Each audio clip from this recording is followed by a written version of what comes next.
ஒரு ரசிகர் கூட்டத்தையே வச்சுக்கிட்டு இருக்கிறார் அவர்.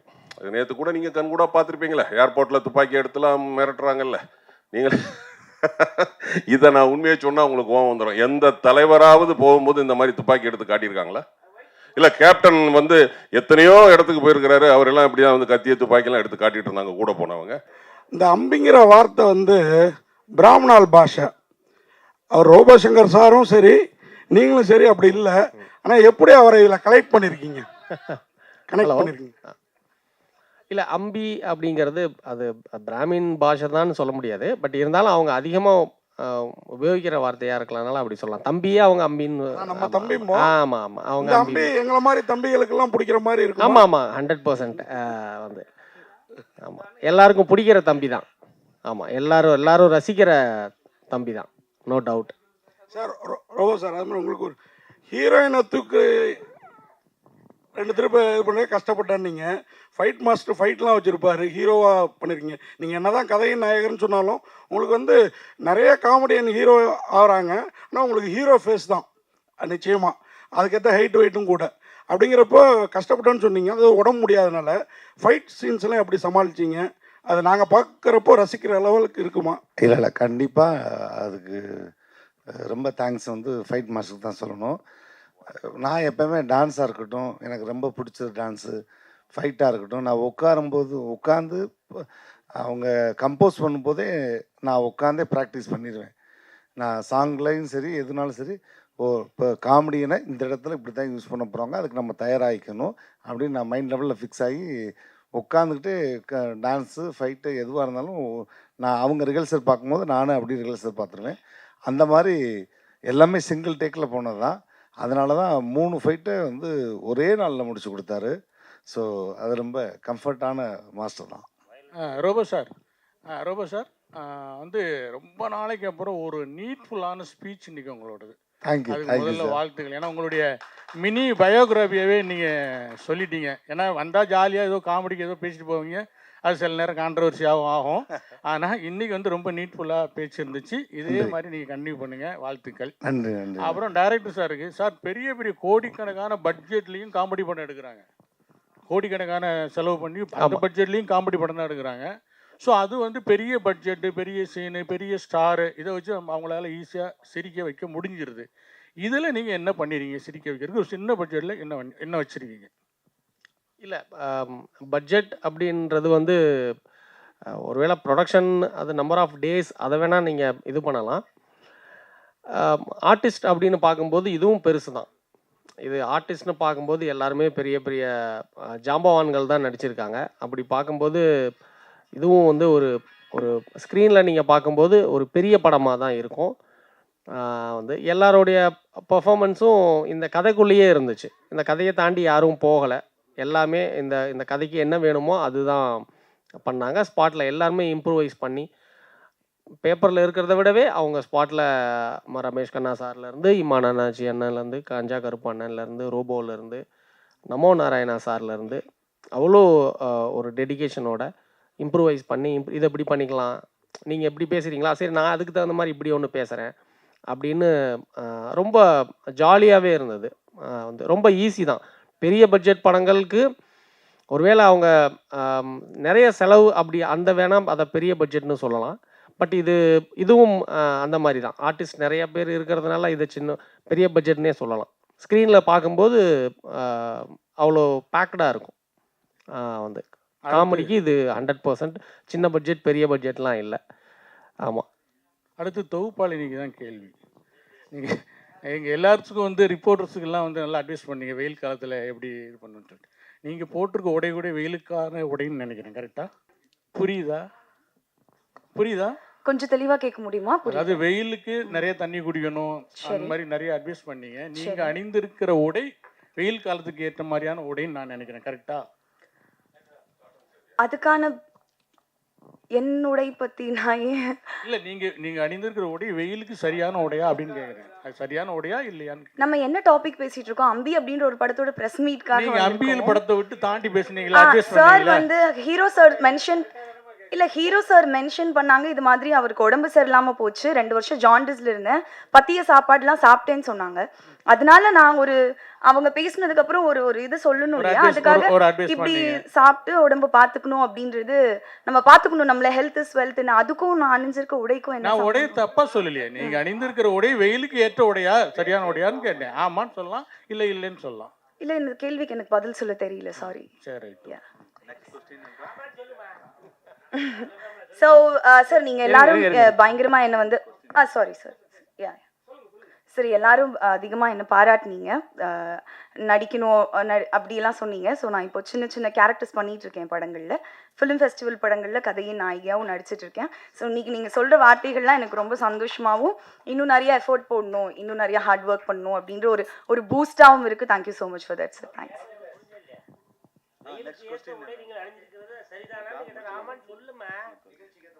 காட்டன் சாரி நல்லதுன்னு சொல்றேன் அவ்வளவுதான். Oh cotton sari is good for summer அப்படி சொல்றீங்களா this is my comfort dress அதனால போட்டிருக்கேன் yeah yeah thanks director sir அப்படி இல்லை சார் இடம் பொருள் ஏவல் அப்படின்னு இருக்கு இல்லையா நம்ம கேமரா முன்னாடி வாயில வந்து எல்லாம் பேச முடியாது இல்லையா very good very good sir director sir சொல்லுங்க. நீங்க நிறைய ரோபோ சார் கூட சொன்னாரு நிறைய ஹீரோ ட்ரை பண்ணீங்கன்ட்டு. ஆனா வந்து உண்மையாவே ட்ரை பண்ணீங்களா இல்ல வந்து மேடைக்காக ரோபோ சார் சொன்னாரா? இல்லை 2 பேரும் பேசணும். எடுத்த உடனே நான் ரோபோ கிட்ட ஹீரோவாக நடிங்கன்னு சொல்லலை. நான் அவர் வீட்டுக்கு போயிட்டு அவரை மீட் பண்ணும்போது அவர் ஸ்கிரிப்ட் நான் ஒன்று சொல்கிறேன், இது யார் வச்சு பண்ணால் நல்லாயிருக்கும்னு நீங்கள் சொல்லுங்கன்னு தான் ஃபஸ்ட்டு அவர்கிட்ட சொன்னேன்.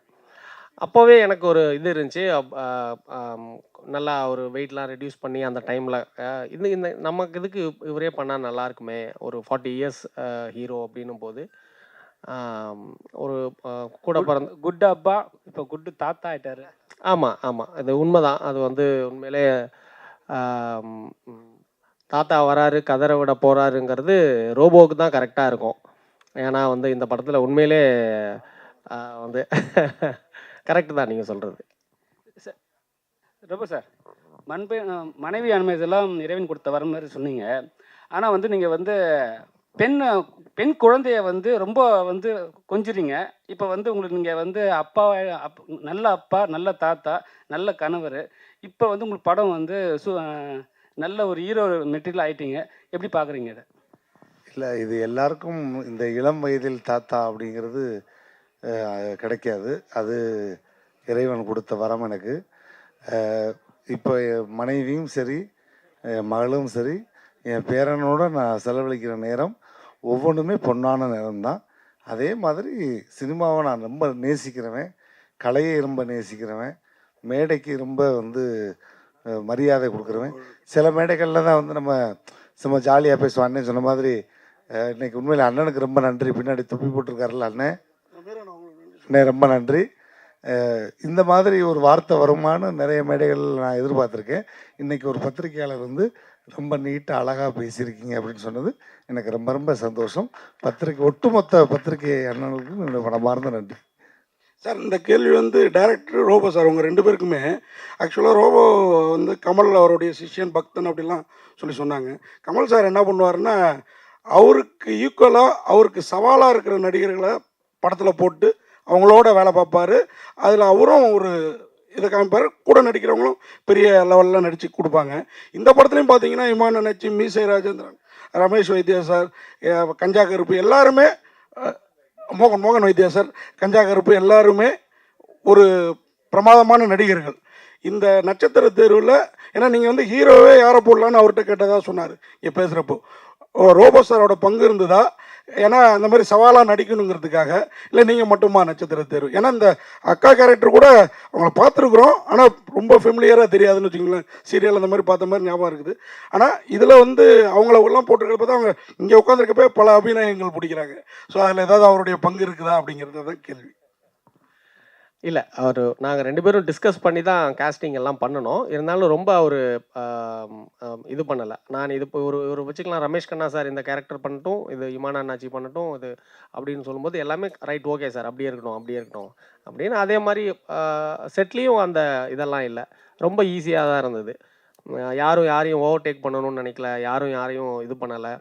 அதெல்லாம் வந்து எந்த ஒரு ஈகோவும் அதெல்லாம் இல்லை. எல்லாரும் அவங்களுடைய கேரக்டர், அவங்களுடைய கதாபாத்திரமாகவே தான் இருந்தாங்க. அதில் எனக்கு எந்த ஒரு இதுவும் இல்லை. கோவை பாபுலாம் அவ்வளோ நல்ல நடிகர், ஆனால் வந்து சீரியலுக்கு போயிட்டாரு. இல்லை அது அது வந்து அது அவருடைய சுச்சுவேஷன் நினைக்கிறேன். உண்மையிலே நீங்கள் பாருங்கள், கோவை பாபுக்கு இந்த படத்தில் நான் வந்து கோவை பாபுக்கு ஒரு த்ரூ அவுட்டாக ஒரு கேரக்டர் ஒன்று பண்ணியிருக்காரு. அவரும் மிப்பு சாமின்னு அப்படின்னு ஒரு ஆர்டிஸ்ட்டும் பண்ணியிருக்காங்க. நீங்கள் பாருங்கள், ரொம்ப ரசிப்பீங்க. அந்த ட்ராக்கே ரொம்ப நல்லாயிருக்கும். அண்ணாச்சி, உங்களுக்கு நேற்று வந்து சிம்பு சார் வந்து ஒரு வார்த்தை சொன்னார், தமிழ் சினிமாவில் காமெடி நடிகர்கள் குறைவாயிட்டாங்க, அதனால் வந்து திருப்பி வந்து காமெடி நடிகர்லாம் புதுசாக வரணும்னு சொல்லியிருக்காங்க. அதை நீங்கள் எப்படி பார்க்குறீங்க? இன்னும் அவர் கூட நடிக்கலைங்கிறத அவர் சொல்லியிருப்பாரோ? அவர் கூட இல்லை, இப்போ என்னென்னா சந்தானம் வந்து ஹீரோ ஆகிட்டாரு. ஆமாம், இப்போ திரும்பவும் காமெடினா மறுபடியும் வராரு. அது மாதிரி காமெடியர்கள் குறைவாக இருக்கிறார்கள் அப்படிங்கிறத நம்ம ஏற்றுக்கிட முடியாது. நிறைய பரவி கிடக்கிறாங்க. ஆமாம், அவர்களுக்கான அந்த வாய்ப்புகளும் நேரங்களும் வரல அப்படிங்கிறது தான். அதானே, காமெடியர்கள்லாம் வந்து ஹீரோவாக மாறிட்டாங்க, அதுக்கப்புறம் காமெடியாக வரமாட்டுறாங்க, கண்டிப்பாக வரணும்னு சொல்கிறாரு. அது ஒருவேளை சந்தானம் சாரை மனசில் வச்சு கூட சொல்லியிருக்கலாம். ஏன்னா காமெடி குறைஞ்சி போச்சு அப்படின்ற மாதிரி. அது யாரை மனசில் வச்சு சொன்னார்ன்றது அவருக்கே விழிச்சோம். என்ன, ஆனால் காமெடியில் பாருங்களேன், மேடையில் ஃபுல்லாகவே இருக்கிற எல்லாருமே காமெடிகள் நினைப்போம். அதனால் வாய்ப்புகள் கொடுங்க. இப்போ நீங்கள் அண்ணன் சொன்னார்ல, கோவை பாபுலாம் அருமையான திறமையான ஆள். ஆனால் அதற்கான அந்த நேரம், காலம், வாய்ப்புகள், அந்த சினிமான்றது அதிர்ஷ்டத்துக்கு தானே வரும். அந்த அதிர்ஷ்டமும் சேர்ந்து வரும்போது நிறைய இன்னும் காமெடி நடிகர்கள் கேரளாவை போலவே தமிழ்லேயும் நிறைய பேர் வருவாங்க அப்படின்றது மாற்றுக்கிறதே இல்லை. இப்போ வந்து படத்தோட ப்ரமோஷனுக்கு ஹீரோயின்லாம் வரது கிடையாது, தொடர்ச்சியாக வந்து காமெடி நடிகர்களும் வரது கிடையாது. நீங்களே பார்த்துருப்பீங்க, நிறைய ப்ரொடியூசரில் வந்து இங்கே மேடையில் வந்து யாரும் வரது கிடையாது சொல்கிறாங்க. அதெல்லாம் எப்படி பார்க்குறீங்க ஒரு காமெடி நடிகராக? படத்தோட ஒரு விளம்பரத்துக்கு தானே நினைக்கிறேன் நான். அதெல்லாம் படத்தோட விளம்பரத்துக்காக தான் நினைக்கிறேன். இப்போ நான் தான் இப்போ நம்ம அண்ணன் போகும்போது கூட சொல்லி அனுப்புனேனே, ராஜேந்திரன் போகும்போது கூட ஏதாவது ஒன்று போட்டு விடுங்கண்ணே, படத்தை பற்றி சம்மந்தம் இல்லாமல் ஏதாவது ஒன்று பேசுங்க அப்படின்னு சொல்லிவிட்டேன். ஆனால் அண்ணன் போட்டிருக்காப்புல 2-3 பஞ்சு, அது எப்படி வெடிக்க போகுதுன்னு தெரியல. அதனால் அதுவெல்லாம் சும்மா விளம்பரத்துக்காக தான். மற்றபடி இப்போ எங்களுக்கு பிடித்த இயக்குனர் வந்து அவர் எல்வின், எங்களுக்கெல்லாம் ரொம்ப பிடித்த நடிகர். நான் கம்மியாக தான் கேட்டேன், நான் 7 கேட்கல, நான் 4 தான் கேட்டேன். எல்லா மேடைக்கும் வந்துட்டு தானே இருக்கு டேரக்டர் சார், நீங்கள் பார்த்துட்டு தானே இருக்கீங்க. இந்த இப்போ வந்து படம் 9ஆம் தேதி 11 படம் ரிலீஸ் ஆகுது. இது எப்படி இந்த சவாலை நீங்கள் அதை எதிர்கொள்ள போகிறீங்க? ஒரு நல்ல படம் 11 படத்துக்கு நடுப்புற வரும்போது எப்படி அது சமாளிக்கிறீங்க? தேட்டர் கிடைச்சிருக்கா? இல்லை, அது நீங்கள் சொல்கிறது சவால் தான். அதுக்கு மாற்று கருத்தே இல்லை. அது ஒன்றும் தவிர்க்கவே முடியாது. ஏன்னா எல்லாரும் சம்மர் தான் கான்சென்ட்ரேட் பண்ணுறாங்க. இப்போ லீவு நாளுன்னும் போது எல்லாரும் அந்த டைம் வரதான் செய்வாங்க. அது நம்ம ஒன்றும் பண்ணவே முடியாது. நிச்சயமாக நம்ம கண்டென்ட் நல்லா இருக்குது, மக்களை ரசிக்க வைக்கிறோம், சிரிக்க வைக்கிறோன்ற பட்சத்தில் கண்டிப்பாக தேட்டர் இன்க்ரீஸ் ஆகும். ஒரு வாரமாச்சும் நீங்கள் ஃபுல் பண்ணி தான் பண்ணணும் வாங்க ப்ரொடியூசர்ஸ், அதுமாரி ஏதாச்சும்? இல்லை, அந்த மாதிரிலாம் இல்லை, அந்த மாதிரிலாம் எதுவுமே இல்லை. யா, ஓகே. சொல்லுங்க.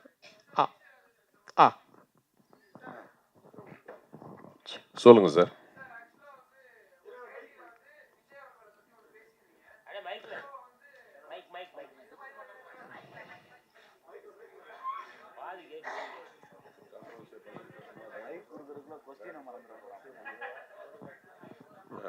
சார் சொல்லுங்க சார். மைக் வந்துச்சா? ஓகே. ஹலோ.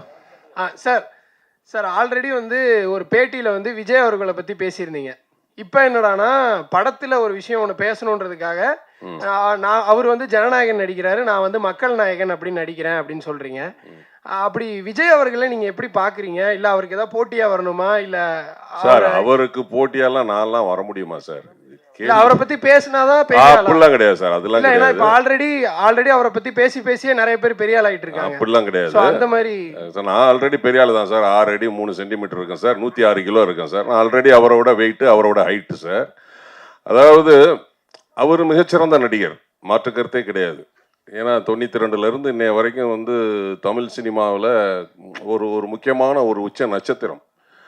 அப்படிலாம் கிடையாது. எனக்கு உள்ள வருத்தம், எங்களுக்குள்ள வருத்தம் என்னன்னா, அவரை வந்து அடையாளப்படுத்தியது எங்களுடைய புரட்சி கலைஞர் கேப்டன் செந்தூரபாண்டி படத்துல. அதாவது 100வது படம் கேப்டன் பிரபாகரன், அவருடைய 101 102வது படமோ செந்தூரபாண்டி.